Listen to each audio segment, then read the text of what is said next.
Presentasi Indonesia Berkemajuan, rekonstruksi kehidupan kebangsaan yang bermakna, merupakan hal yang dicapai pada Muktamar Muhammadiyah ke-47.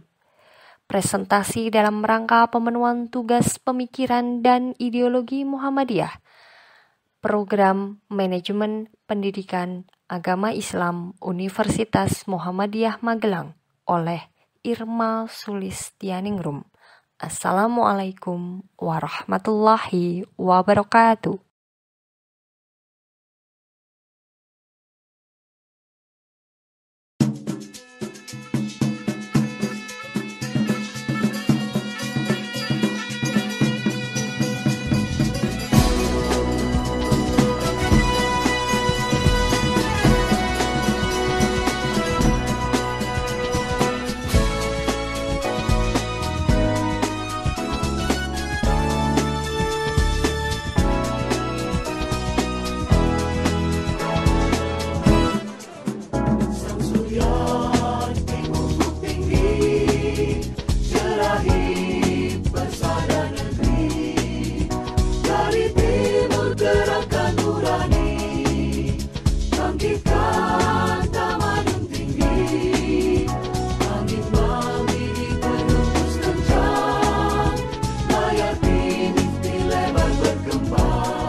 Gelora lagu Indonesia Berkemajuan merupakan salah satu bagian dari hal yang memacu semangat seluruh peserta Muhammadiyah ke-47 di Makassar. Pantang surut ke belakang, ya, merupakan syair yang sangat membuat seluruh peserta kader Muhammadiyah yang hadir di Makassar maupun yang menyimak lagunya dari rumah membangkitkan semangat juangnya. Muktamar Muhammadiyah ke-47 yang terselenggara di Makassar memiliki tema yang luar biasa. Tema dari Muktamar Muhammadiyah ke-47 di Makassar adalah Gerakan Pencerahan Menuju Indonesia Berkemajuan.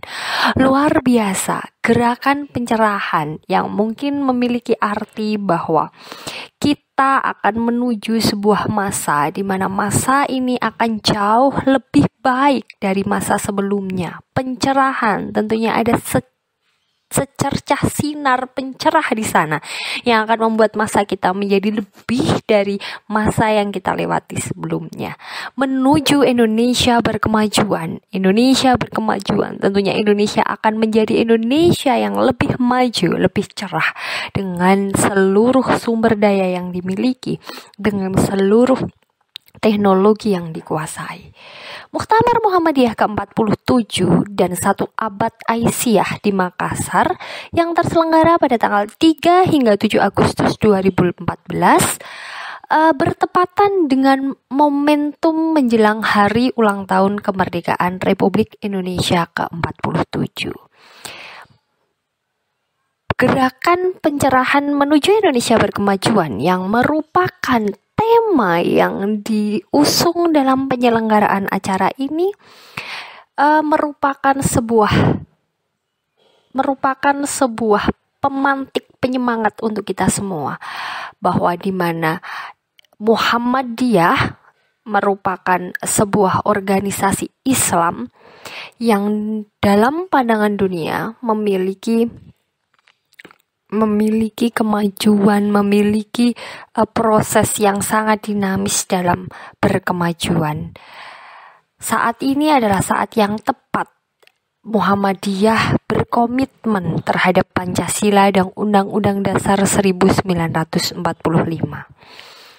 Pentingnya tema Islam berkemajuan untuk Indonesia berkemajuan adalah merupakan gerakan yang berada di tengah-tengah antara Islam impor dan Islam Nusantara, sehingga tema Islam berkemajuan ini bermakna proses untuk semakin maju. Islam ini berpikir reformis, terus-menerus menggerakkan masyarakat Indonesia untuk mendialogkan tradisi lokal dan arus global dengan tradisi Islam yang universal. Diharapkan pula Muhammadiyah bisa ikut berkontribusi langsung seperti yang ada pada kalimat awal tema kita, Gerakan Pencerahan Menuju Indonesia Berkemajuan. Harapannya Muhammadiyah bisa ikut berkontribusi langsung dalam memajukan bangsa Indonesia.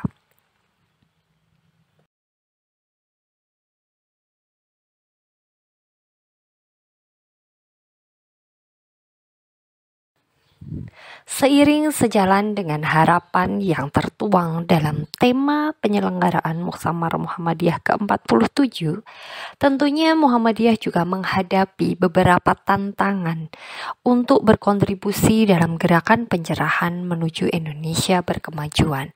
Tak lain tak bukan tentunya pada bagian rekonstruksi kehidupan kebangsaan yang bermakna. Adapun tantangan Muhammadiyah yang pertama adalah ketidakadilan sosial, ekonomi, politik yang tengah melanda masyarakat. Ya, ketimpangan seperti ini pasti akan terjadi, akan menjadikan sebuah tantangan besar dalam mencapai impian yang besar. Ketidakadilan sosial, ekonomi, dan politik yang melanda masyarakat bisa kita lihat Kaitannya dengan politik, Muhammadiyah memang tidak didesain untuk berpolitik. Tokoh pendiri Muhammadiyah, Kiai Haji Ahmad Dahlan, agaknya memang tidak begitu mempercayai politik sebagai alat perjuangan.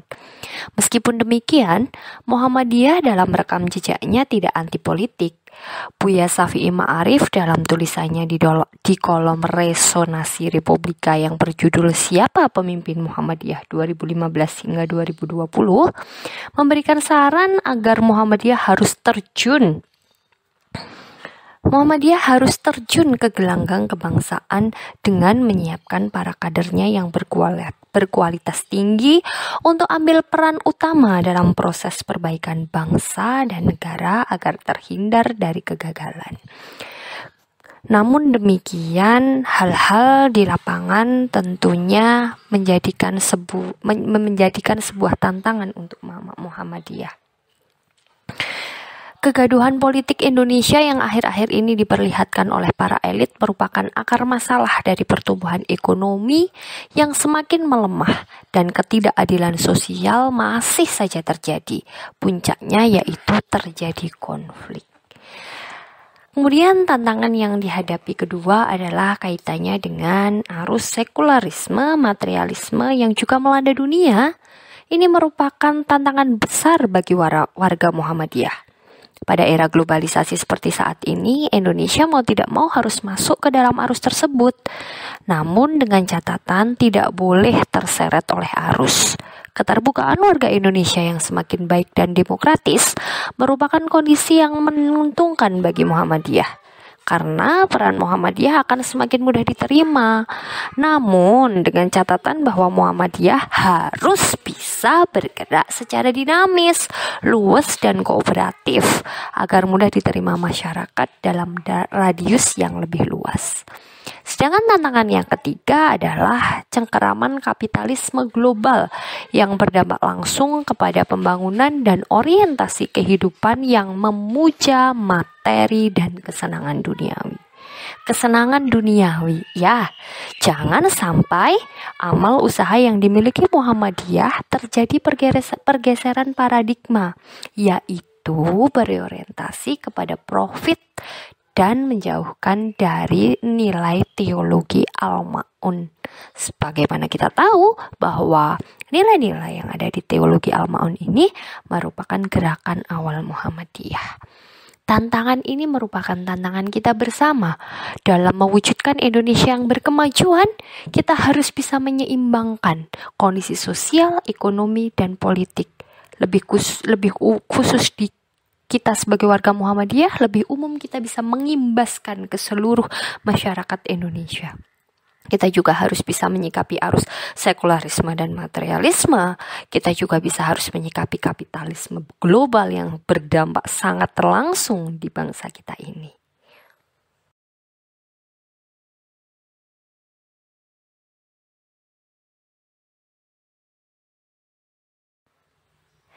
Sebagaimana temanya adalah gerakan pencerahan menuju Indonesia berkemajuan yang merupakan bagian dari rekonstruksi kehidupan kebangsaan yang bermakna, tentunya di samping ada tantangan, Muhammadiyah juga punya harapan karena Muhammadiyah ingin merekonstruksi kehidupan kebangsaan yang bermakna.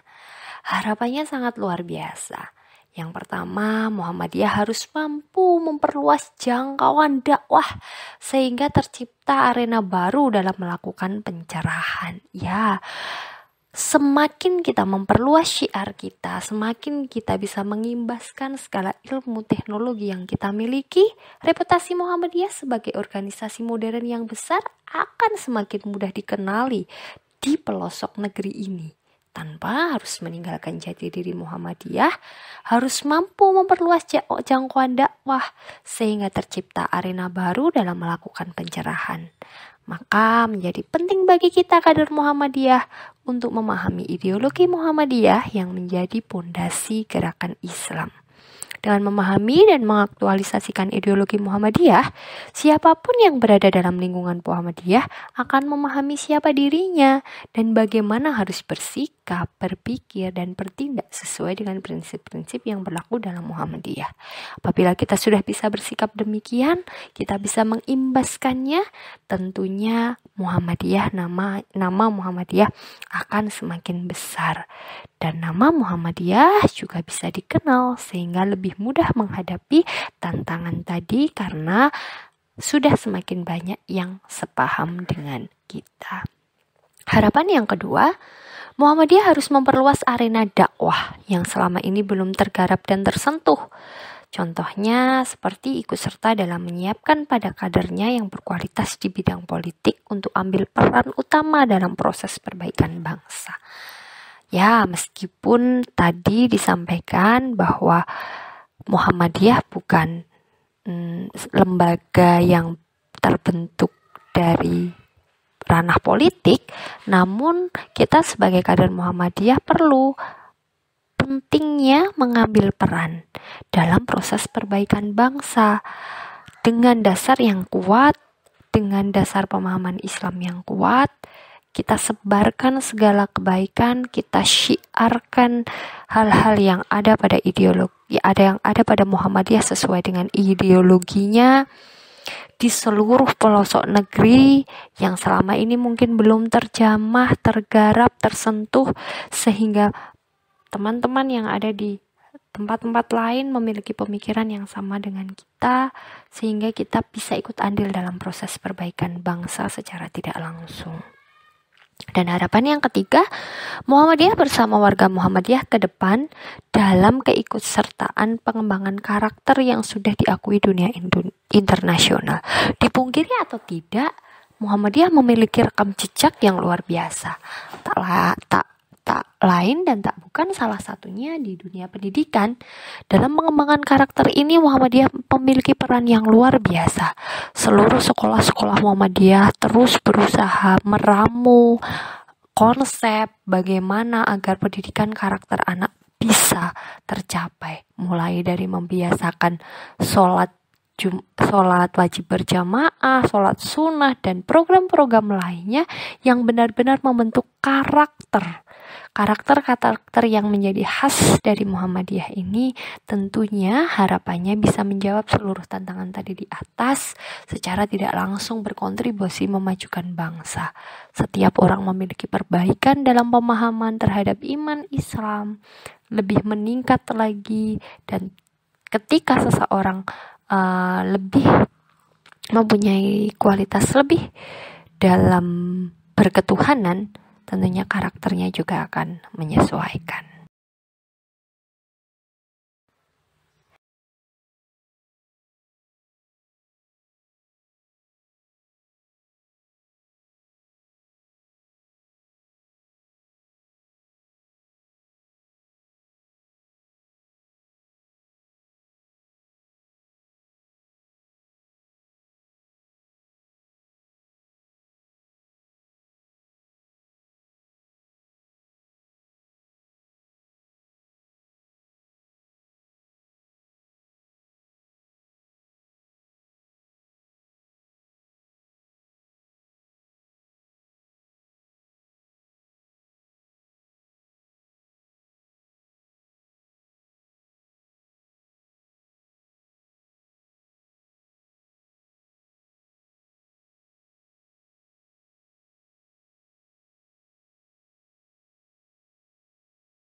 Mari kita fokuskan pada kalimat Indonesia berkemajuan. Kenapa? Karena kita tadi sudah berbicara banyak hal tentang tantangan yang dihadapi Muhammadiyah dan harapan yang dimiliki Muhammadiyah.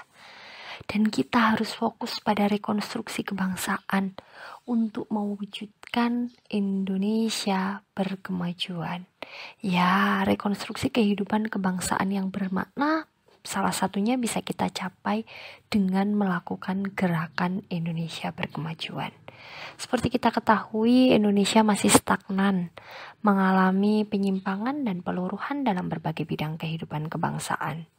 Ditimbang dari semangatnya, pemikiran, dan cita-cita nasional yang diletakkan oleh para pendiri bangsa sebagaimana termaktub dalam pembukaan UUD, ya, meskipun terdapat banyak kemajuan seperti dalam kehidupan demokrasi dan hak asasi manusia, tingkat pertumbuhan ekonomi dan suasana kemajemukan bangsa yang terpelihara dengan baik, tak dapat dipungkiri juga, masih banyak sekali persoalan rumit yang mendesak yang harus segera diselesaikan.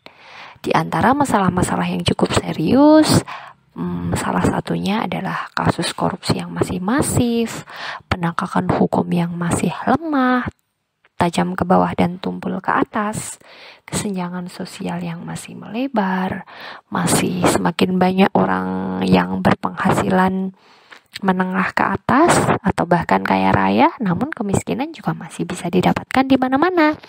Sumber daya alam yang dieksploitasi dan dikuasai pihak asing, dan hal-hal lain yang berdampak luas pada kehidupan kebangsaan yang jauh dari cita-cita nasional. Kehidupan kebangsaan ini masih diwarnai oleh krisis moral dan etika, disertai berbagai paradoks dan pengingkaran atas nilai-nilai keutamaan yang selama ini diakui sebagai nilai-nilai luhur budaya bangsa. Kenyataan ini ditujukan oleh perilaku elit dan warga masyarakat yang korup, konsumtif, hedonis, materialistik, suka menerabas, dan beragam tindakan menyimpang lainnya. Sementara itu proses pembodohan, kebohongan politik, kecurangan, pengaburan nilai dan lainnya masih saja bisa kita temui di negara kita ini. Ya, inilah yang menjadikan Muhammadiyah harus tergerak untuk merekonstruksi kehidupan kebangsaan yang lebih baik.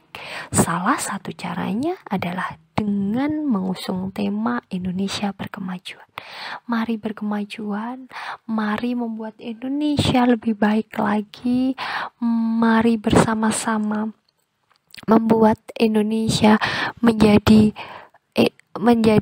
sebuah bangsa dengan kehidupan yang lebih baik. Setelah hampir 70 tahun merdeka, Indonesia masih seperti ini. Bentuk kezaliman masih di mana-mana. Tentunya kita bertanggung jawab penuh atas ini semua agar kehidupan kebangsaan yang bebas, yang berkemajuan, yang berketuhanan bisa kita capai bersama-sama. Mari kita fokuskan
Lalu bagaimana dengan rekonstruksi kebangsaan yang bermakna, yang benar-benar menjadi ruh di Muktamar Muhammadiyah ke-47 ini? Kita harus merekonstruksi bersama-sama. Kenapa? Karena kita punya tantangan, dan kita juga punya harapan besar. Kita wajib membuat Indonesia lebih berkemajuan dengan banyak hal yang tadi sudah kita sampaikan. Ya, negara Indonesia yang merdeka itu memiliki fondasi ideologi dan konstitusi yang kuat, yang berwujud dalam Undang-Undang Dasar. Sedangkan tujuan dibentuknya pemerintah adalah untuk melindungi segenap bangsa Indonesia dan seluruh tumpah darah Indonesia, mencerdaskan kehidupan bangsa, perdamaian abadi dan keadilan sosial. Ya, itu merupakan tanggung jawab dari pemerintah. Diktum-diktum mendasar yang seperti inilah yang penting untuk dihayati dan diwujudkan dalam kehidupan kebangsaan oleh seluruh warga negara dan penyelenggara negara. Seluruh komponen nasional dan generasi penerus bangsa wajib menghayati makna dan cita-cita kemerdekaan itu untuk melangkah ke depan dengan idealisme yang kokoh. Siapapun yang menduduki jabatan-jabatan publik berkewajiban menjalankan fungsi utama pemerintahan. Pengingkaran terhadapnya merupakan bentuk penyelewengan dan pengkhianatan atas idealisme kemerdekaan. Sebaliknya, setiap usaha untuk mewujudkan cita-cita nasional tersebut merupakan bukti keunggulan untuk membawa Indonesia sebagai bangsa yang maju, adil, makmur, bermartabat, dan berdaulat di tengah dinamika perkembangan zaman. Karenanya, seluruh kekuatan bangsa harus memiliki tekad yang kuat untuk bersatu mewujudkan idealisme dan cita-cita kemerdekaan guna mencapai Indonesia yang berkemajuan. Ya, mari kita rekonstruksi bangsa kita yang lebih bermakna dengan lebih berkemajuan, mewujudkan cita-cita kemerdekaan. Muhammadiyah sebagai kekuatan nasional sejak awal berdirinya telah berjuang dalam pergerakan kemerdekaan dan melalui para tokohnya juga terlibat aktif dalam mendirikan negara ini. Maka Muhammadiyah harus terus berkomitmen untuk membuat negara kita lebih berkemajuan, lebih bermakna. Adapun hal-hal yang masih stagnan di negara ini yang tadi sudah kita sampaikan di awal merupakan cambuk penyemangat kita untuk merekonstruksi bangsa kita menjadi lebih bermakna. Muhammadiyah harus terus berkomitmen, bertanggung jawab tinggi untuk memajukan kehidupan bangsa dan negara sebagaimana yang dicita-citakan para pendiri bangsa. Yang menjadi fokus Muhammadiyah dalam merekonstruksi bangsa ini, Muhammadiyah merekomendasikan 13 poin.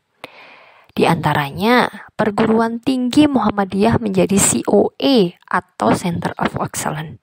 Baru-baru ini tidak hanya perguruan tinggi Muhammadiyah loh yang bisa mencapai taraf COE. Sekolah-sekolah selevel SMK, sekolah menengah kejuruan juga sudah terlibat aktif. Sudah banyak sekolah Muhammadiyah yang menjadi Center of Excellence. Maka mari terus bergerak aktif, menjawab seluruh tantangan, mewujudkan harapan, menjadikan Indonesia berkemajuan, merekonstruksi kehidupan bangsa untuk lebih baik. Karena rekomendasi Muhammadiyah adalah salah satunya perguruan tinggi Muhammadiyah menjadi COE atau Center of Excellence, mari bersama-sama. Sudah banyak sekolah yang mengawali, kita terus bergerak masif agar seluruh perguruan Muhammadiyah menjadi pusat keunggulan atau Center of Excellence. Yang kedua, toleransi kerukunan beragama. Muhammadiyah harus menjunjung tinggi ini, kerukunan beragama. Apapun agamanya, kita tetap harus menunjukkan Muhammadiyah mampu saling menghargai, menjaga, dan menghormati. Yang ketiga adalah peningkatan daya saing umat Islam. Daya saing di sini berarti positif. Artinya kita harus terus berlomba menggali potensi diri, potensi persyarikatan untuk bisa terus berlomba di kancah apapun untuk memajukan bangsa kita. Yang tidak kalah pentingnya rekomendasi yang keempat yaitu penyatuan kader Islam. Islam memiliki banyak kader, banyak ormas, salah satunya Muhammadiyah. Mari bersatu padu Muhammadiyah harus bisa menunjukkan bahwa Muhammadiyah bisa menyatu dimanapun dengan ormas apapun, karena kita adalah satu, yaitu umat Islam. Selanjutnya, melayani dan memberdayakan kelompok difabel. Kelompok difabel tidak boleh dipandang sebelah mata, dan Muhammadiyah harus menjadi pioner contoh bahwa Muhammadiyah sangat menghargai kaum difabel. Banyak sekali kaum difabel yang berprestasi dan butuh dirangkul. Mari sebagai kader Muhammadiyah kita rangkul bersama, kita gerakkan dan kita tunjukkan Indonesia akan berkemajuan melalui seluruh bangsanya, seluruh penduduknya tanpa terkecuali. Begitu juga difabel juga ikut bisa bersumbangsih dalam hal ini. Yang selanjutnya, pengendalian narkotika, psikotropika, dan zat aktif lainnya. Ini merupakan perusak bangsa, dan Muhammadiyah bertanggung jawab penuh ikut dalam pencegahan penyebaran penggunaan narkotika, psikotropika, dan zat aktif lainnya. Rekomendasi selanjutnya adalah tanggap dan tangguh menghadapi bencana. Alam yang semakin tua, iman yang semakin berkurang, kadang membuat teguran-teguran silih berganti datang. Bencana merupakan bagian dari teguran. Maka mari bersatu padu membantu saudara-saudara kita. Tunjukkan Muhammadiyah ada di mana-mana dan mampu menjadi pemersatu bangsa. Muhammadiyah siap dan tangguh menghadapi bencana, menolong, membackup teman-teman, saudara, semua yang ada di Indonesia dalam penanggulangan bencana, baik pencegahan maupun pertolongan jika sudah terjadi. Lalu memaksimalkan bonus demografi. Demografi Indonesia luar biasa, potensinya luar biasa. Itulah tadi pentingnya Muhammadiyah menyatukan kader Islam, pentingnya Muhammadiyah meningkatkan daya saing agar potensi demografi yang dimiliki bisa berperan penuh menjadikan Indonesia berkemajuan. Maka rekonstruksi bangsa Indonesia yang lebih baik itu akan sangat mudah tercapai. Kemudian rekomendasi selanjutnya adalah Muhammadiyah harus menjadi gerakan melawan korupsi dengan cara yang baik, harus memiliki jiwa yang demikian ditanamkan di diri kita sebagai kader. Jihad konstitusi, adaptasi mitasi perubahan iklim, pemanfaatan teknologi komunikasi, dan yang terakhir rekomendasinya adalah human trafficking. Ya, alhamdulillah sudah sampai di penghujung diskusi dalam rangka pemenuhan tugas mata kuliah Pemikiran dan Ideologi Muhammadiyah. Banyak hal yang sudah kita bicarakan tentang cara bagaimana merekonstruksi kehidupan bangsa yang bermakna. Kita punya tantangan, kita punya harapan. Di Muktamar Muhammadiyah ke-47 ini, kita sudah dibangkitkan semangatnya dengan lagu Pantang Surut ke Belakang. Syairnya sangat luar biasa. Kita sudah mengerti bagaimana tantangan, harapan yang dihadapi Muhammadiyah. Bagaimana Indonesia selama ini, lalu bagaimana merekonstruksinya, dan harapan serta rekomendasi Muhammadiyah untuk mewujudkannya. Demikian hal-hal yang bisa saya sampaikan dalam rangka pemenuhan tugas mata kuliah Pemikiran Ideologi Muhammadiyah. Kurang dan lebihnya mohon maaf. Wassalamualaikum warahmatullahi wabarakatuh.